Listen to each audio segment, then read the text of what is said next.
All right. Welcome to a quick hit edition of the Blunt Force Conservative podcast. We are streaming live on X and YouTube right now. I wanted to do a quick hit. I've done a ton of radio this week. On Monday and Tuesday, I guest hosted for my good friend Andrew Gasser, Gasser. Follow him on X at Andrew, AndrewGasser. He's a radio show host that broadcasts from WYAB over here in Flora, Mississippi. It's just right up the road from where I live in Madison. And he gave me the opportunity to sit in for a couple of his shows while he was overseas vacationing with his family. It was a great time. It was well received.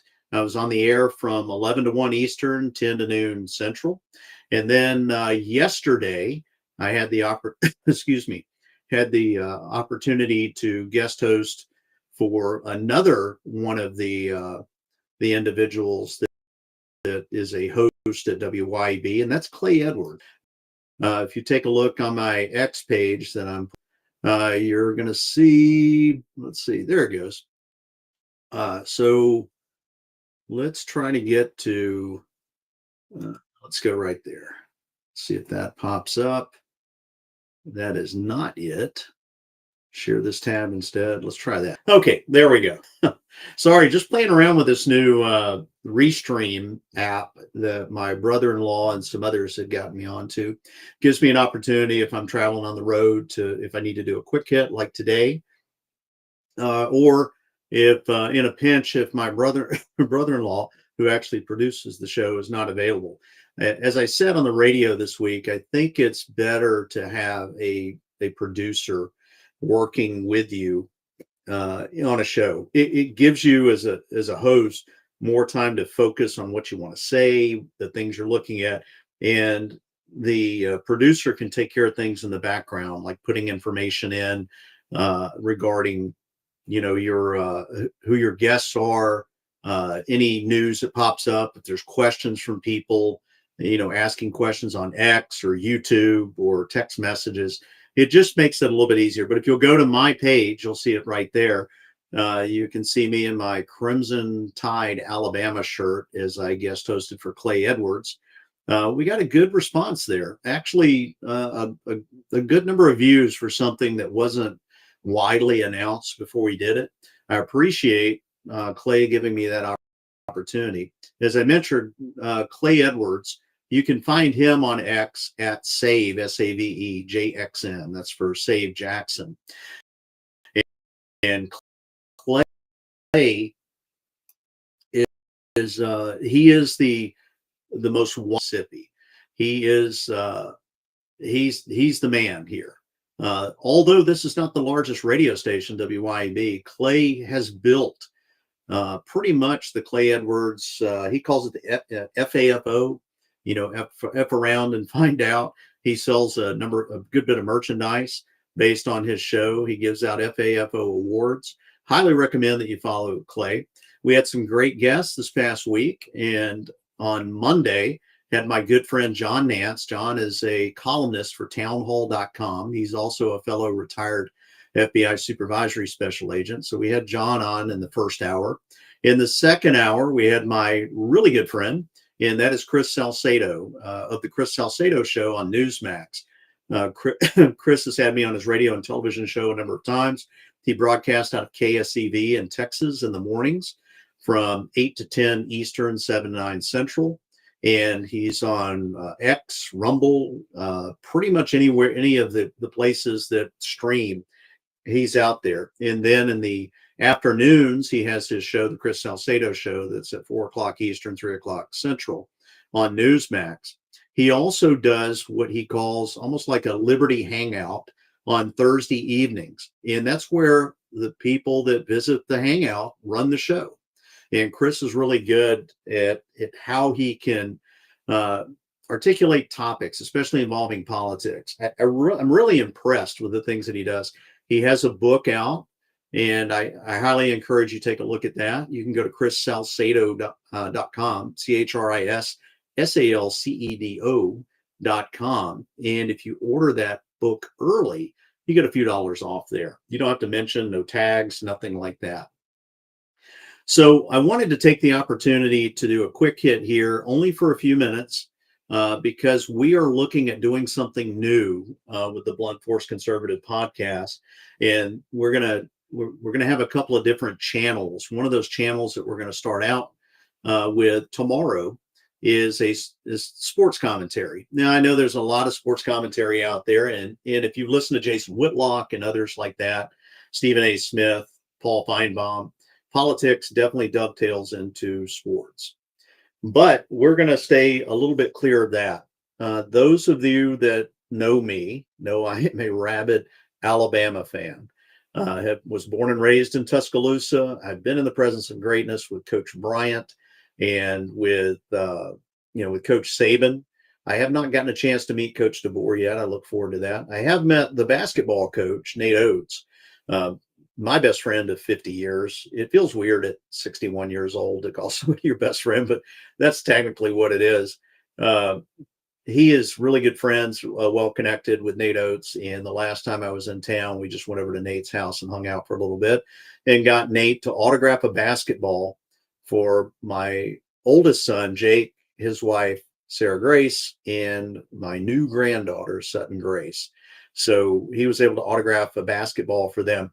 Now he's got some big shoes to fill because in 1992, my wife and I had only been married a short period of time. We were based down in Panama City, Florida, at Tyndall Air Force Base while I was still in the military. Her best friend's sister was dating one of the guards at the University of Alabama and played on the football team. His name was John Stevenson. Yeah, I think he played left guard, number 69. And I just asked her, I said, I'd really like to get some autographs. Do you think if we got your friend's sister, one of an autograph ball, would she give it to John and maybe get a couple of autographs for me? Well, he knocked it out of the park, and we still have the football upstairs in our Alabama room, in our bonus room. And he took it with him to the SEC championship game and got everybody on that team to autograph that football. So it is, looking back at the names that are on there, from Jay Barker as the quarterback, just everybody on that team, for that 1992 run. Now, this was prior to them winning the national championship. So they signed the ball. I got the ball back, and then they won the national championship against Miami, 34-13. Still remember the score. Well, the next time I got a ball autographed, I was in Baghdad, Iraq. And I was over there doing some interrogations. I was embedded as an FBI agent in a prison over there for about 5 months. And we'll talk about that on one of the podcasts. But it gave me an opportunity to, expand my skills as an FBI agent and try them against some of these terrorists and battlefield combatants and others that were in the prison over there. But my wife had taken our two youngest sons, Josh and Noah, to Saban's football camp. We had gone to Saban's football camp every year since 2007. It was an amazing thing, very inexpensive. And Coach Saban spent the entire camp with all of these kids. It was for, 4 days total, starting on Sunday and finishing up at lunchtime on Wednesday. And she was running around trying to keep up with our youngest, Noah, who at that time was about 5 years old.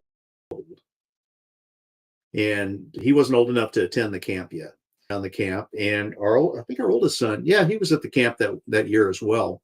So she's trying to keep up with them, and she's got this football. And she called me up, and she was distraught because one of the coaches saw her out there trying to get autographs and had taken the ball from her. And she thought maybe she did something wrong, stepped out of bounds, stepped out of play, something that caused this coach to take the football away. So that was on either Sunday or Monday. And then Wednesday, they have this Bama Bowl thing where the teams, they break up into small teams at the camp and based on age groups. They're competing out there, and the coach found her and gave her the ball back. and that ball was autographed by almost every player on the 2009 team. Now, those of you that know SEC history and football history, 2009, that was Saban's first national championship at Alabama. So that summer, we get the ball autographed by them, got the ball upstairs. I'll show it one time here on the podcast in the future. And they ended up winning the national championship.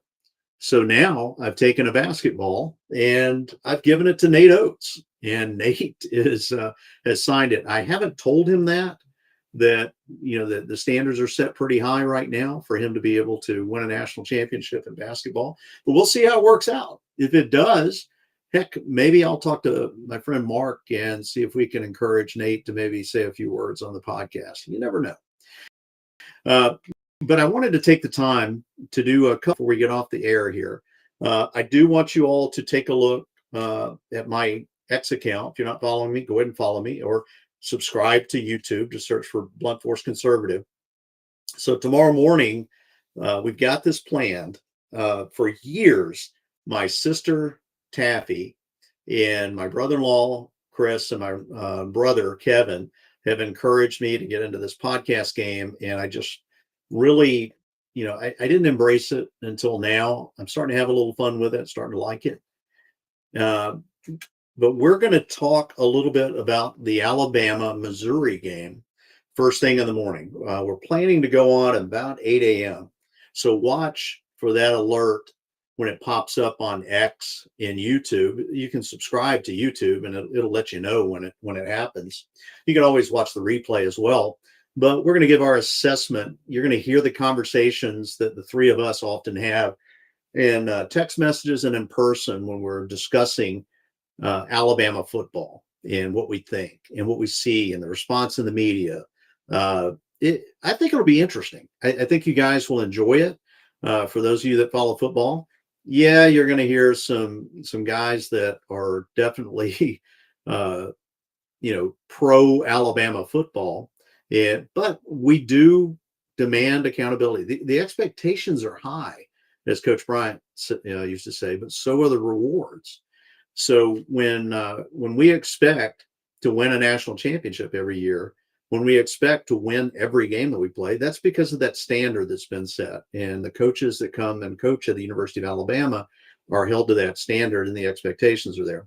But let me get my glasses on. As I mentioned, I am now a grandfather, and I'm 61 years old, 61 and a half. It's going by fast. Doing everything I can to stay in shape. Hit the gym. I was at the gym this morning. Did a little bit of back and shoulders and bicep workout. Yesterday was chest day. I'll take off Saturday and Sunday, and then Monday hit it again. We'll start back with chest day. I try to do 4 to 5 days a week. I can't run like I used to, just some lower back problems, but still feel pretty confident, pretty strong for somebody my age. But let's take some quick hits on and some commentary on what's going on in the media. Now, most people, because of my background as an FBI agent for over 20 years, they want to ask me, what's going on with the FBI. They will typically ask me about the recent firings. And I talked to John Nance about that. If you get a chance, I clipped his portion of the interview on the radio. He's on my X page. You have to scroll down and just find it in the video. But we talked a little bit about that. The three individuals that were recently fired that were in senior executive positions, and that was Brian Driscoll, who was the interim director, Stephen Jensen, who Stephen was in charge of. He was assistant director in charge of Washington field office. I do know Stephen. I did work with him my last 2 years in the FBI. And then Spencer Evans. I don't know Spencer Evans. I don't know too many people in my circle that actually interacted with him. But I'm going to assume that he's the same caliber as Driscoll and Jensen. Driscoll, we do have mutual friends. They all speak highly of him, and I do trust them when they tell me, guy's a straight up good guy. I do know Stephen Jensen to be that. Now, Stephen's not a guy that you're going to want to go out and have a beer with. He's not very personable, but he's a hard worker. I never heard him blow his top, get angry, yell, use profanity, none of that. Just a really all around sound guy. So I was kind of surprised when I heard of the firings of those individuals to read the complaint that they filed in filing a lawsuit against FBI, DOJ, and some individuals about getting their jobs back. Looking through the complaint, and I have no reason to doubt any of the allegations that Stephen Jensen made in there. I think they got a high probability of getting their jobs back and back pay with interest. And that means your tax dollars. I would like to see, if and when they get their jobs back, that if the monetary penalties are there, that the individuals that were initially responsible for that they be held accountable financially for it. There are you can get qualified immunity as a federal agent, but you lose that qualified immunity if you are doing so to violate the law or violate someone's constitutional rights. So you can't claim qualified immunity if that is the case. It's similar to when we the FBI conducted shooting investigations. They would examine everything to make sure, did you operate within policy? Did you operate within your training? Did you use, based on the information you had at the time when you were in that deadly force situation, did you follow all the procedures? If you did, you're fine. You can't be held financially responsible for any of that. If you misused your authority as a federal agent and violated the rights of an individual, now we've got an 18 USC 242 matter with a deprivation of rights under color of law. And I know about these things because, as I've mentioned, I ran the civil rights program in the state of Mississippi for several years down here as a desk supervisor, and became very familiar with every facet of every part of the program that we had. We ended up that the guys and gals that were on the squad working with me did a fantastic job. We were rated the top civil rights squad in the FBI, civil rights program in the FBI during my tenure there. And that's attributed to the great work of the agents that we have there. So I think at high probability they get their jobs back. Now for some bad news for the people that wanted to see some justice with these individuals that they're called kneelers or Kneel Team 6, or there's been all kinds of jokes about them. It was mostly females that were in Washington, D.C., that during a Black Lives Matter protest, they took a knee. They said they were trying to de-escalate. I haven't gotten any additional information on that. I do know the special agent in charge that was over them at that time. I have not asked her about it. But here's where we're going to have a problem. If they were evaluated administratively for some type of action based on what they did on taking a knee, that if it was antithetical to, FBI policy, DOJ policy, the law, any of that stuff, that the actions that they took, they could be held administratively, they could be administratively penalized for that. I don't know if they could just outright be fired. There has to be some other extenuating circumstances or other things that contribute to it. But my concern is that in the desire to seek some retribution against these agents, who are by no means representative of the rank and file of the agents in the FBI, the building that they were in front of where they were taking a knee, there's probably close to 800 FBI agents that work there. So you're talking, about 1%. Or less than 1% of those individuals representing the agents that are out there. And I know some agents that were there during that time that had a distaste for what they did. So if they had already taken some type of action against them administratively or done an administrative review and cleared them of it, my concern is that waiting 4 or 5 years after the fact and then taking action based on something back then, man, it's going to be difficult. There might be a chance that they end up getting their jobs back and they end up getting paid a bunch of money. I don't know. As equally as there's a high likelihood that Driscoll, Evans, and Jensen get their jobs back with money, there's that same possibility that these individuals might get their jobs back. And If that is the case, I would say the individual that made the decision that this is what we're going to do, if they're responding to public pressure in the media rather than looking at it from a policy and legal standpoint, they got to be called out on it. It's the same thing that, you know, I've said behind the scenes about Jensen, Driscoll, and Evans, that looking through the complaint, I see a lot of allegations that seem to be credible, that policy and possibly some laws were violated. And I think if they end up getting their jobs back and the pay, uh, if I know a number of people in my circle that if they find out who is ultimately responsible for pushing that in violation of law and policy, it ain't going to be a nice day on the internet. We try to be as positive as we can about the FBI. I do like Kash Patel and Dan Bongino. They were not my first choices. They weren't on my list for FBI director and deputy director. But when they do things that help try to restore the credibility of the FBI, I will champion that. I will try to limit my behind the scenes or in private in groups and stuff. I don't want to give fodder to the individuals out there trying to grift off of things going on in the FBI. It's not hard to figure out who those individuals are. I don't give them a lot of thought. I definitely don't give them a lot of airtime here on the podcast or when I'm on the radio. It's often when you see somebody out there and they're saying the things that you want to hear, you need to step back and evaluate, is this the type of person to push that message forward? And I think that some of these individuals that are trying to grift off of the FBI, some of them were exited from the FBI, walked out, as we like to say. I think you need to take a look at why they were walked out. Was it because of, they were identifying malfeasance inside the FBI and the FBI took action against them? Or did they just, did they bring it upon themselves?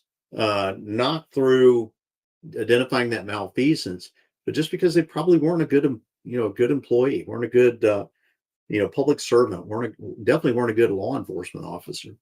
So it's interesting when you start asking those questions, the blowback that you get from people seeking to confirm their bias. There's this thing called confirmation bias, where you put blinders on to things that may negate what you think, and you're only looking for things that support your assumptions of what might be.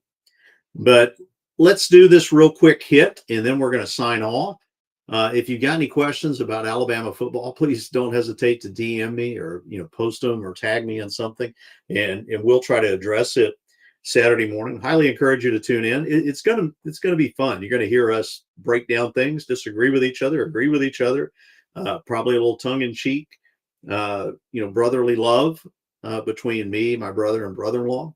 But what we're seeing right now, so we've got the Venezuelan opposition leader who just won a Nobel Peace Prize, that she has decided to dedicate that Nobel Peace Prize to President Trump, because this is opposition leader Maria Corina Machado, and she gave this speech that she wants to dedicate it to Trump because of all of the successes that he's having in foreign affairs.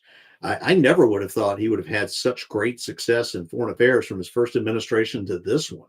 It has just been amazing. And if he pulls this off with getting rid of Hamas and bringing some, calm to between the area of Gaza and Israel, he definitely deserves the Nobel Prize. But, the allegations against the Nobel Committee, that they're liberal, they're Marxist, the communist, all of that stuff. If they don't give it to him, it's going to kind of confirm all of those feelings about them. So they're kind of in a bad situation. They can do what's right, which would be to award him the Nobel Peace Prize. Heck, Barack Obama, if you go back, I challenge you to tell me exactly why he won a Nobel Peace Prize within months after being inaugurated as the first black president. It seems to be only about race. And if anybody's going to maximize race, and who I think, and I will call him to his face, a racist and a Marxist, that's Barack Obama and his wife, Michelle. The other topic I want to hit on real quick is the government shutdown has finally hit federal workers' wallets, and they aren't the only ones at risk. So the government shutdown really initially only affects the government workers. Now, you may see something with people calling in sick as air traffic controllers. You may have a slight hiccup, a little less resources or availability to go to some of the state parks. I remember famously how Barack Obama and them, they spent more time putting up signs saying this is closed because of the shutdown, rather than just, closing it and saying, come back later, because they were seeking a political win from that, and they didn't have a political win. I think this one right now, so it's only been about 10 days. There was a shutdown about within the last 2 years before I retired. It's 35 days. Let me tell you how this works. Anybody in the military, and there is a story out there that a military spouse, I guess, had confronted. It says military wife confronts Mike Johnson as shutdown drags on, says her kids could die. I'm telling you right now that is an exaggeration. That is an embellishment. As somebody who went through shutdowns when I was in the military, to shutdowns when I was in the FBI. So what ends up happening, and I'll tell you about my experience during that time. So that 35 days, the first thing that happened is I noticed that we bank with USAA. Now, this is not an endorsement of USAA, just telling you how it happened. I heard this from other banks, federal savings banks, credit unions, things like that. They posted a link to say, if this shutdown is going to affect you and you need some help, give us a call. And we did that. So we called, and they gave us a dispensation on our credit card. They said, we're going to hold off on the interest. We're going to hold, there's not going to be any penalties. We understand you got to do what you got to do, and that when the government reopens, because you're essential service and you'll take care of this. Our mortgage company did the same thing. They reached out to us and said, hey, you're paid a month ahead right now. If you need some time, there's no penalties. We understand you're going to get paid when the government reopens. So they just put it in advance, so we didn't have to make a payment. So we kind of held on to a paycheck and a half to take care of our necessities, like food and, gasoline for the vehicle, things like that. But pretty much every bill that we had, from power bill to credit card to mortgage, they all worked with us on it. Now, there's two different categories of people. There's essential and non-essential. And we covered this on the radio, what the actual difference is and why do we have so many non-essential people. And real quick, I'll hit on that. So when you have an office and you have people working in the office, and let's say they're FBI agents and they are tasked with conducting investigations. Now, they are considered essential. They have to be at work to do those. They're mandated to be at work.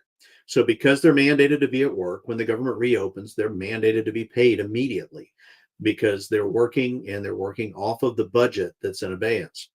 Now, the people that are furloughed, they're not guaranteed any money when the government reopens. Your Congress has to go in and create another bill to pay them. So let's talk about the essential and non-essential. So as an FBI agent, and I've had these conversations with support employees in the FBI, let's say an analyst. So there's nothing that an analyst does that an FBI agent cannot do. The FBI agent's essential because the analyst has nothing to do without the FBI agents conducting the investigation. The agents conducting the investigation can do their own analytical work. They're not going to be able to do it as efficiently, effectively, and in such a timely fashion without the assistance from an analyst, but it can be done. Same thing for, let's say, janitorial staff. There's nothing that would stop an FBI agent from being able to go clean the bathrooms, to, empty the trash cans, those types of things. They could do that, but you're paying a lot of money for a highly skilled position as an FBI agent. It's the highest skilled law enforcement position in the world, is being an FBI agent. It just is. And you're paying a lot of money for that as taxpayers. So you don't want them focused on smaller things that are not essential. So hopefully that kind of explains what we're talking about. It's not being degrading to analysts or janitorial staff. It's just you have to prioritize what you're focusing your resources on. And in the government, you're going to focus them on the FBI agents are going to be the last ones. Actually, there's even among the groups of the FBI agents, the last ones that are going to be furloughed. If you get to the point that the government's shut down for so long that you start having to furlough agents, the ones that have veterans preference, and that's in law, they're the last ones to get furloughed. So if it came down between me if I was a street agent and the special agent in charge, the senior executive in the FBI building, and they come down and said, one of you two has to be furloughed, and he's not a vet's preference employee, and I am, he's getting furloughed. That's exactly what's going to happen. Now, I don't know if I could run the entire office. There's not going to be a lot of people there by the time you furlough everybody except the vet's preference employees. But it is something that, your representatives, our elected representatives, put into law. So this lady saying that her children are going to die, I doubt very seriously if it's that critical that in just a short period of time, of like 9 or 10 days that the government's been shut down, that all of a sudden her child's going to die. It may mean that she can't get a routine doctor's appointment or something, but you're not going to be denied services at a hospital. They're just not going to do that. So we'll look real quick. I'm here on the Bongino report. I don't go to the Drudge Report anymore. Man, that thing is a mess. Just talk about left-wing bias stuff. DOJ charges Oregon rioter for assaulting federal officer outside the Portland ICE facility. I'm telling you right now, you commit a felony of assaulting a federal officer, playtime's over. I think as Dan Bongino used to say on his, he used to say cutesy time's over. Shout out to Anita McGroin and Jim Verdi. Jim was one of the producers on Dan's show, and he and I have become friends, online friends. But playtime's over. You're going to get charged, and now you don't necessarily. It's not like going before an elected AG. You're going to have a U.S. attorney that is put into position by the current administration. You're going to get prosecuted. You're going to have a felony on your record. Let's see what else is going on. Oh, I did want to thank Lexi Wilson. So the reason, right before I came on the air, I did a quick Zoom call interview for ABC2 News out of Nashville, Tennessee. They had reached out to me. There is an explosives plant, a munitions plant, Accurate Energetic Systems, AES, there was an explosion today, and I think and some of the explosions they had in that facility were TNT, C4, Claymore mines that probably had a lot of military contracts. And she had reached out, a friend of mine had reached out and said, hey, could you take this? You probably got more background on this than I do. So I had a great conversation with Lexi about that. I really couldn't speculate, and I don't like to speculate unless I have hard information. So I just had to comment on what I saw so far, which is, although it's terrible that we may have lost some lives and some people were injured, the crisis management plan that they had in place seems to be working, because the Tennessee Department of Homeland Security is on scene. The Bureau of Alcohol, Tobacco, and Firearms, ATF, is on scene. ATF will likely take the lead in that investigation. They just have the most resources. And the local sheriff's department is there investigating that scene. Number one, the things they're going to do are try to make sure that everybody is safe. I think there's still some people that aren't accounted for. Then they're going to have to figure out how to meticulously go in and investigate this crime scene, because you don't want to go in there if you've got unexploded ordnances. Just really, really dangerous. So my guess is they'd probably send robots in there to kind of look around through the rubble. to see what's going on. But I want to thank Lexi Wilson at ABC News 2 for taking the time to interview me. Should be popping up. If I get a link to it, I'll put it on my X page.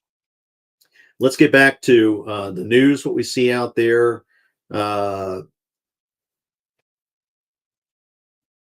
Jim Herson, not so fast on surrendering freedoms to digital banking ID.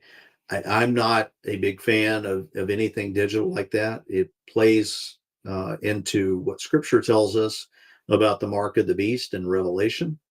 And once they have control over knowing how much money you get in, how much money you take out, you noticed that the Biden administration was big on that, on changing the rules that, any transaction you have on, $600 or more, they wanted to make sure that a 1099 was generated from that. And the reason they're doing that, they're trying to go after the middle and lower class people to get supplement their irresponsible spending. The Newt Gingrich, the Affordable Care Act was never affordable. Of course it wasn't. I've got great insurance right now, even in retirement. And whenever I go to the doctor, I notice that it costs more. It shouldn't cost more. There's nothing affordable about the Affordable Care Act. My deductible is higher. The amount that I have to get to before I can actually start writing things off is much higher. Let's see, what else we got?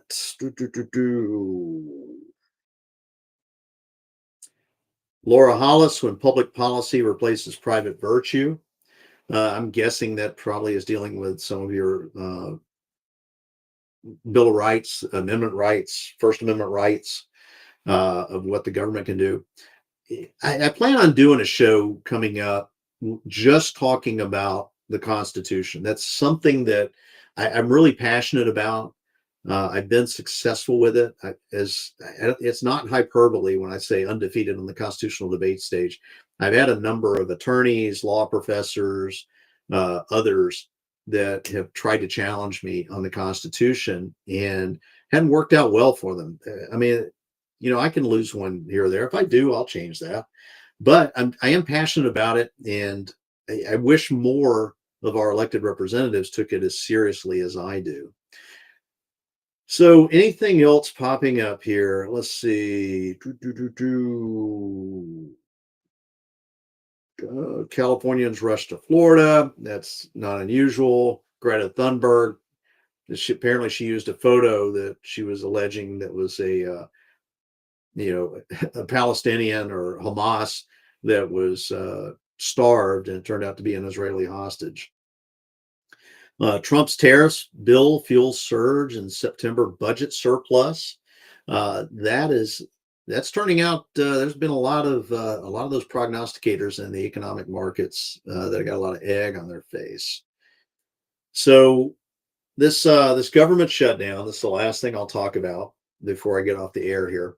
The government shutdown. It'll end at some point. Every government shutdown has the same characteristic. They're all temporary. Now, 35 days is the longest that I went through one, in my time in government, my 33 and a half years. But it will stop at some point. What you need to do is exercise your First Amendment right to petition and seek redress. And you need to be challenging at this time your elected representatives on where they stand on it, how they're going to vote, because they're the ones that got us in this situation. If there's anybody, I could have told you as soon as Trump was reelected in November, it was easy to predict that once we got into late September, that our elected representatives, primarily the Republicans, we're going to have a tough time getting a budget through. They've had all this time to work on it. If they'd just gone through single bills, I mean, look how they dragged their feet on every Johnson and John Thune. They've just turned out to be terrible, because Trump still got appointees that are people, nominees for positions that can't get through. Thune drug his feet on that. They got the big beautiful bill through, and that did secure the current tax rates that we have for individuals like myself, made permanent the Trump tax cuts of 2017. Let's keep bringing them down even more. Every time that we cut taxes, revenues increase. And I think it's genius that Trump is now applying tariffs, using that as a tool. And it's not a tax. If anybody has any contact with Thomas Massie or Rand Paul, send them my way. I will tune them up on the debate stage. Tariffs are not taxes. They are a foreign policy tool that's under the exclusive jurisdiction of the president. Now, Congress can set some of those, but the president, and there's multiple cases on this that the Supreme Court's challenge it. The president can use that at a moment's notice to address things going on with foreign countries. You can't have the judicial branch or the legislative branch executing foreign policy. The foreign policy is the dictate of the executive branch. So the last thing I want to say, as I'm getting off here, is I think Alabama plays really, really well tomorrow against Missouri. That's my prediction. I think things point toward that. It's if we're just looking at who has the momentum, where they are going forward, who has the more challenging schedule. I've seen some individuals out there like Joel Klatt that just wants to look on paper, but doesn't take into account that Missouri has the strength of schedule is 109. Alabama's is 3.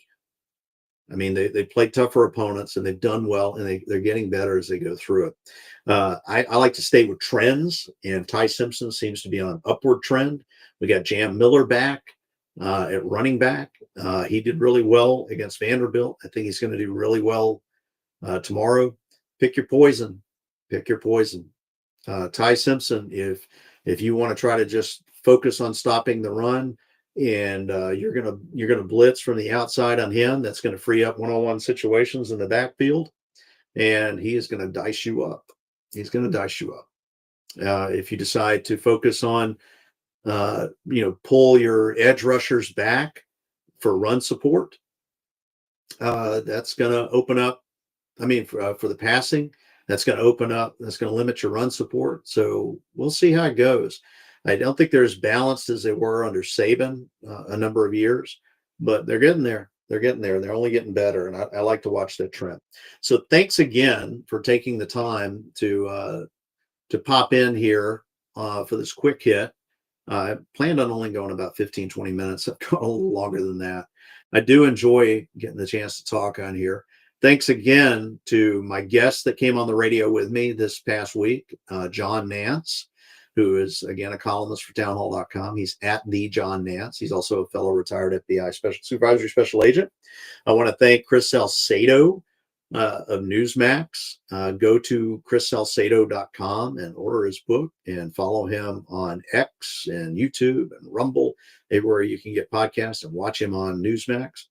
And I want to thank my other good friend, Chad Prather, for coming on with me on Tuesday. Had a great time with him. Great quick visit. I need to do a clip from his appearance on there and put it out there, but you can find it from my Tuesday appearance on the Andrew Gasser show. And I want to thank Andrew Gasser at Andrew Gasser, ANDREWGASSER. Follow him on X, YouTube. I think he's on Facebook and Rumble. And then you've got Clay Edwards at Save Jackson, SAVEJXN. Clay was kind enough to let me handle his show, the most widely listened to show in the state of Mississippi. Is the Clay Edwards Show from 8 to 10 Eastern, 7 to 9 Central. You can stream it on WYAB.com and listen in. Thanks. Don't forget, tomorrow morning, you're going to have me. You're going to see my baby brother, Kevin, and my brother-in-law, Chris. We're going to be 3 panels, and we're going to talk some Alabama football and some college football. Thanks again for tuning in. Now, what I want you to do is I want you to go out and exercise that First Amendment right to petition and seek redress.